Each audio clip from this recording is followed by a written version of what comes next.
Welcome back, everyone, to Roompact's ResEdChat podcast. If you're new to the show, every episode, our team of hosts brings you timely discussions on a variety of topics of interest to higher professionals who work in and with university housing, residence life, residential education. So today's episode is our kind of special yearly tradition where we like to introduce you to the Roompact Summer ACUHO-I Intern.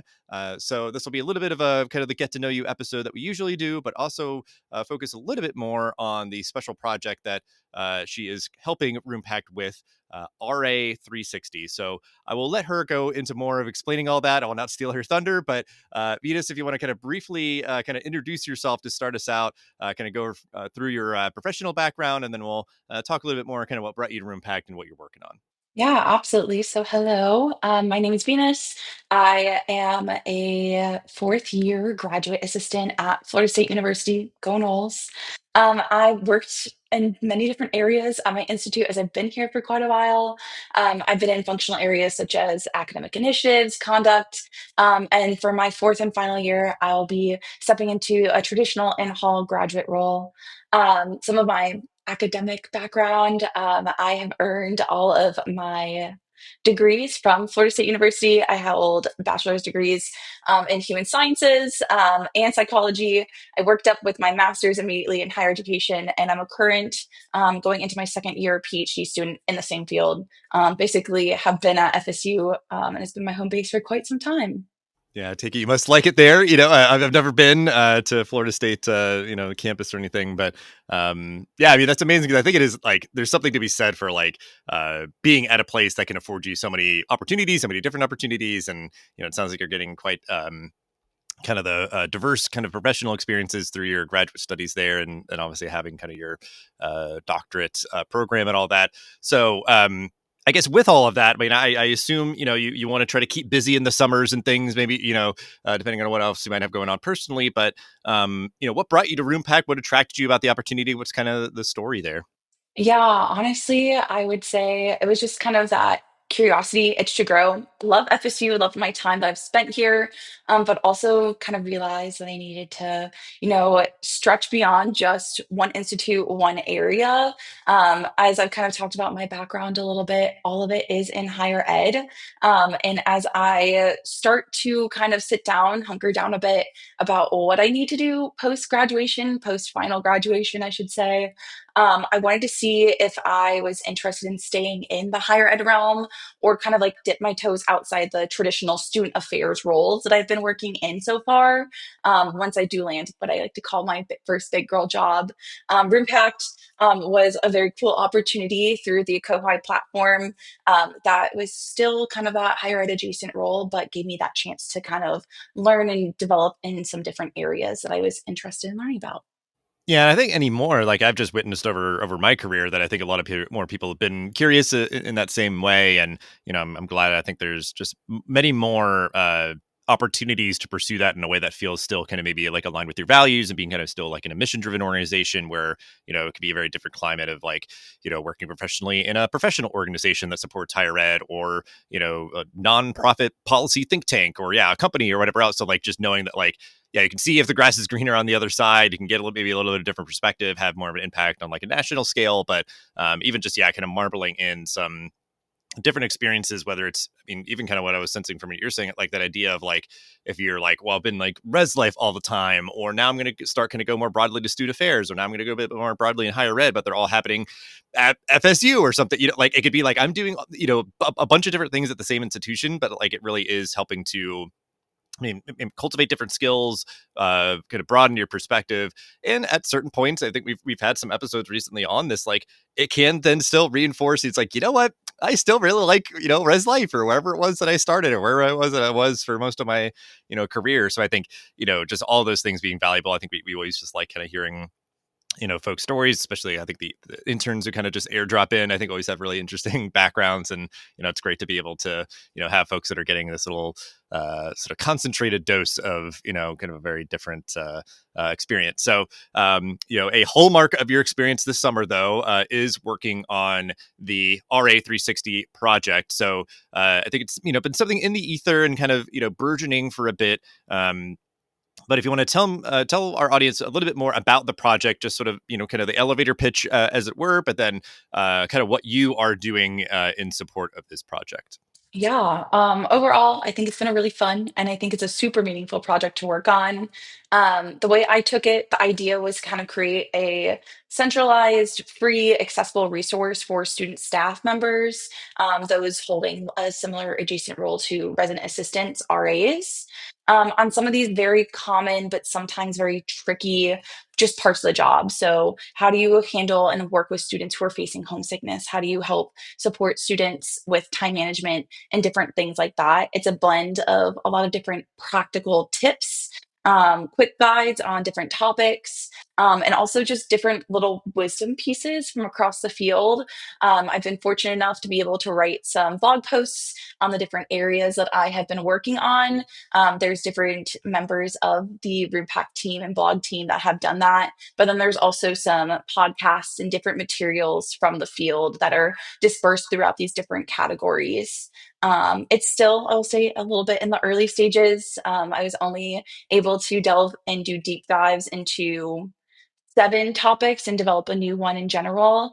But it's definitely a very nice bridge to the gap of what is training when you start in the fall for RA training into that kind of that day to day on the job reality.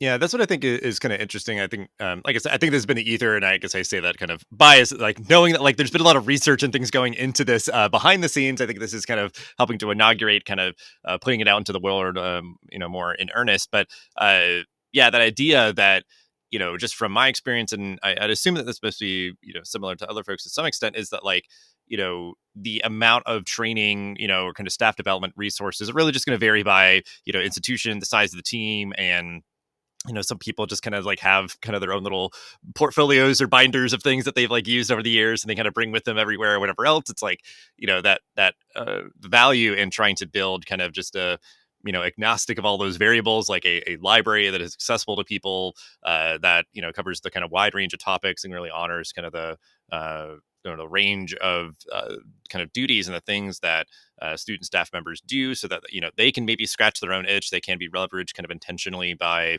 the professional staff that support them. And I think it is just, if folks, I would hope and know kind of our intention here, kind of notice that like we are just putting out a lot more content around, like with like the podcast, like the RA chat and everything out. Like it's just that idea that like I think we've gone a while without really kind of like fully embracing that, and it's just glad, because I'm personally not working directly on that aspect, of kind of what Roompact's doing, kind of content wise, but like it's just great to see that that is just this sort of blossoming kind of area of content to really kind of address some of the gaps, at least in terms of what we're putting out there, but hopefully also addressing gaps of what other teams out there may just like by no fault of their own, just be maybe enabled to kind of dedicate the bandwidth to kind of developing it. And there's always just that philosophy of like, okay, does like every residence life team across the country have to like reinvent or kind of do the same work over and over again? It's like, hey, here's like, I mean, at the very least, like a basis, like a groundwork, a foundation to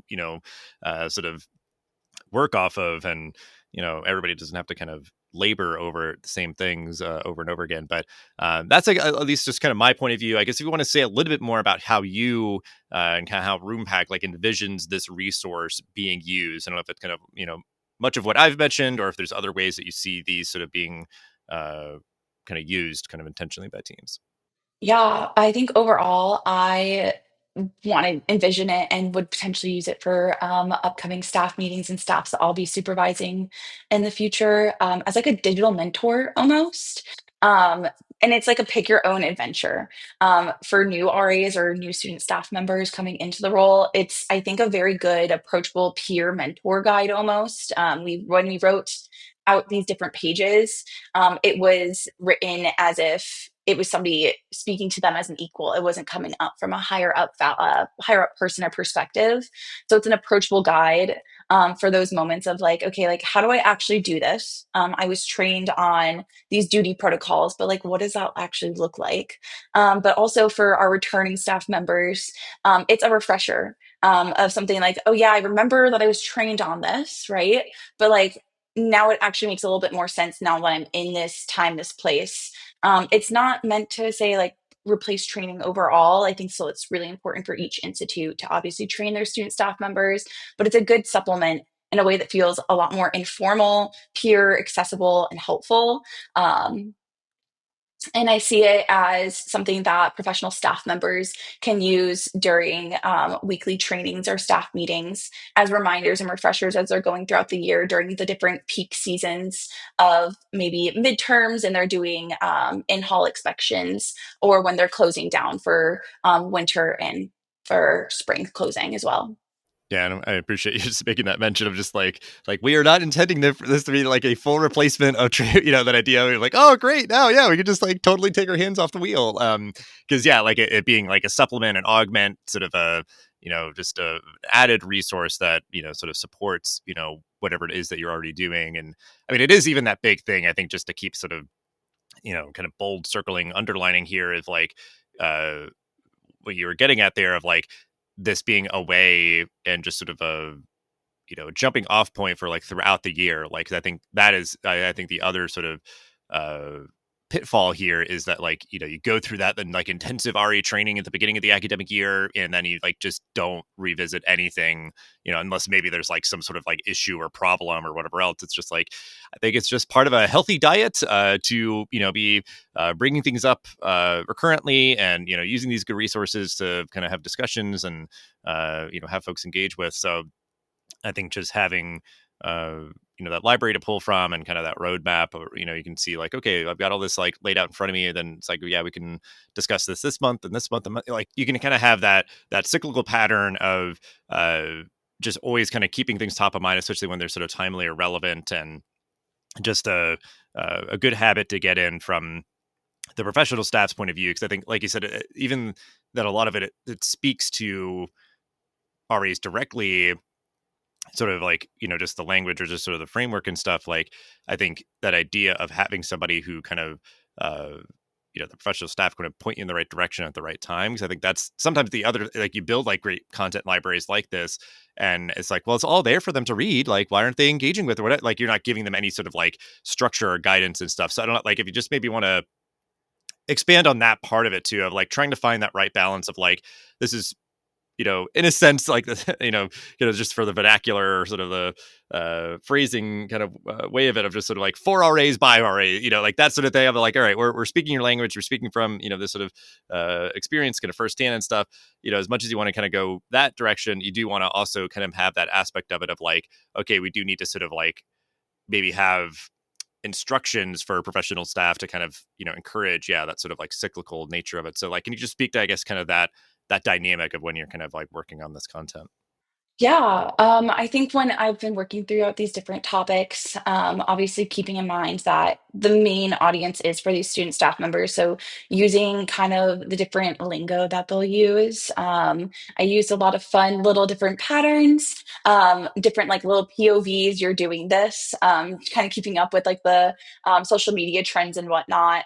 But also keeping in mind as like from my perspective that I've had as a professional staff member of like remembering like these are incidences and occurrences that I've seen or faced that were helpful to remind my staff for. So when I'm imagining it from that professional staff lens and how professional staff members can use it in their throughout their year is just remembering kind of that cyclical kind of style throughout the semester. When we get to midterms, that's when the students are going to start facing massive amounts of burnout, right? So intentionally looking at these sections and saying during staff meetings, hey RAs, hey student staff members, this is something that we've seen as like a historical pattern at our institute, that this happens during these couple of weeks throughout the semester. So we're going to intentionally train you and remind you about these different topics before it happens, so that maybe you can plan events around it or have intentional conversations with your residents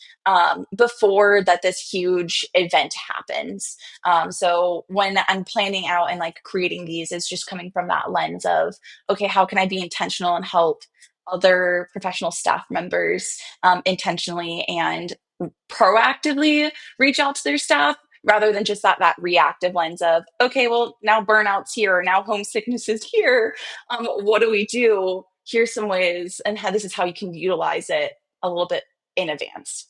Yeah, that's a really good call out of like you really want to be as proactive with this stuff as possible versus having to deal with like, yeah, I think even just in past experiences for me of being like a student support coach or whatever, purely in the academic sense, it's like, you'd want to encourage students to be like utilizing tutoring before you get that like really bad grade on the midterm, like, that sort of thing. But yeah, that idea of if somebody is starting to have some bad behaviors, bad habits, kind of checking out, burning out, or whatever else, it's like, and then there's some sort of uh, issue or something like, yeah, you would just hope to be able to prevent that. And there is, I think, a lot that you can do to at least like, make every best effort in that direction. So I think that is, yeah, a great way to look at this. But so like you said, I mean, we're still kind of in somewhat of early stages, maybe with a lot of the kind of stuff getting out there. But as of this moment, we're recording this kind of, in the depths of summer here. But as you're looking ahead towards the fall, towards maybe the next year, any teases for the future of this project? I don't want to give away too much because I don't want to spoil it for everybody. I do definitely say like take a look at it because there's a lot more build out on some of these pages that I've been working on. But I will say in general, the project is just getting warmed up. I believe I am the first intern that's taking a really big deep dive into these categories that have been published. So if you have been using RA360, you'll start to notice that these pages are getting just more and more in depth with a lot more resources, a lot more tailor made things that are for specifically residential life or RAs in general, rather than just kind of broad spectrum. For example, I'm working on program planning this week. So we had some broad general YouTube videos about program planning in general, but we're now creating content that's specifically for this audience of student staff members. Also, this round, kind of making just more interactive content. So, quizzes and polls and some things to make it much more user friendly, interactive, and not just reading through all of this information. And it's hopefully going to be something that people and student staff members will read more than just once and kind of like throw it away and forget it. Yeah, I mean, I think I just appreciate your perspective about this so much because I think it is just like good sort of kind of philosophies when it comes to content, and especially just like learning resources like this of like because the thing that comes closest to my mind with this is like if you're using a tech platform or something, a lot of them will have like really robust like help centers and guides and some of them are like community boards or whatever. But like that idea that you can be sort of engaging with like, okay, here's how you do this thing and this thing that like, so one, it's just like come back here whenever you have a problem, like we probably one way or another will be able to help you with it. But then even if it's like yeah, you go over concepts at one point, you have a session about it during our RA training, it's like come back to it again if it's just like I feel like I'm just missing something, I'm not getting it, or I want to like kind of check my work or whatever, like just really recognizing that that is just a great way to hone your skills and reinforce your learning is just sort of like recognize that it is there. And I think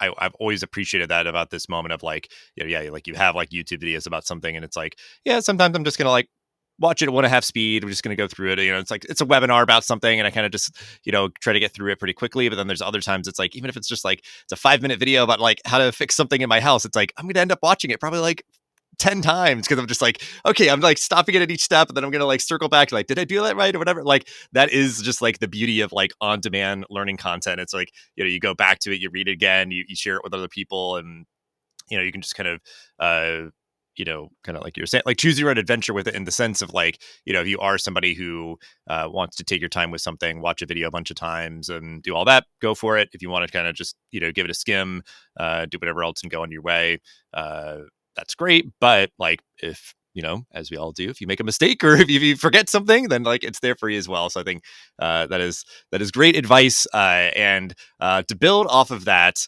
whether it's just great sage life advice or regarding RA360 or whatever else, always like to give kind of the final word, kind of final thoughts to our guests for conversations like this of like, just if you want to wrap everything up for this episode with a final bit of advice, because we'll certainly have ways to connect with you and with RA360 in the show notes, but yeah, just final piece of advice to wrap up the episode with. I think my final sage piece of advice is just have fun with what you do. Res life can be very serious, especially with some of the on-call responses, and it might seem like a lot with all the training that is done, but it doesn't mean that you have to like kind of lose your spark and lose your interest in it. Some of the best, I think, growth just comes from when you let yourself step outside of your comfort zone. So if you're a returning staff member, or even if you're a new staff member and you have never done program planning, or you've never had student athletes on your floor before and it's not something you ever thought you'd be comfortable with, have the fun with it. Create some really fun, goofy plans, do fun bulletin boards, or do a new door deck that you've never done before. Try something new and just see what happens. You never know where it will take you. And worst comes to worst, it can get changed. Yeah, that is good advice. I think just, I mean, in general in life is like trying to get better about like recognizing the things that like aren't permanent, but sometimes maybe like feel like they are, where it's just like, okay, we've got to make a choice here, but like we can also change it at some point. Like we're not going to be like locked in forever. And if we make a mistake, it's just like this like permanent blemish or something like, so I think that idea of like, yeah, because it, it could be with like a bulletin board as a very small example. It's like, oh, I tried this one thing, like didn't really work out. Just gonna scrap it. Change it up for next month or whatever, and let bygones be bygones. But yeah, and I think it is that like if some of the like procedural kind of stuff, if that can become like more intuitive and all that, and like just try to be fun and creative with the work, and having great tools like RE360, hopefully maybe you'll provide some inspiration there or something. But I think yeah, there's an inherent fun of like just being on campus, and that like that experience, and just sort of like all the kind of quirky weird unique things that come with that. But yeah, I think that is great advice. I appreciate you and all of your work on this project and keeping it moving forward. I think it's such a great initiative, and just appreciate your time here to hang out and talk a little bit more about it. No, thank you so much for having me.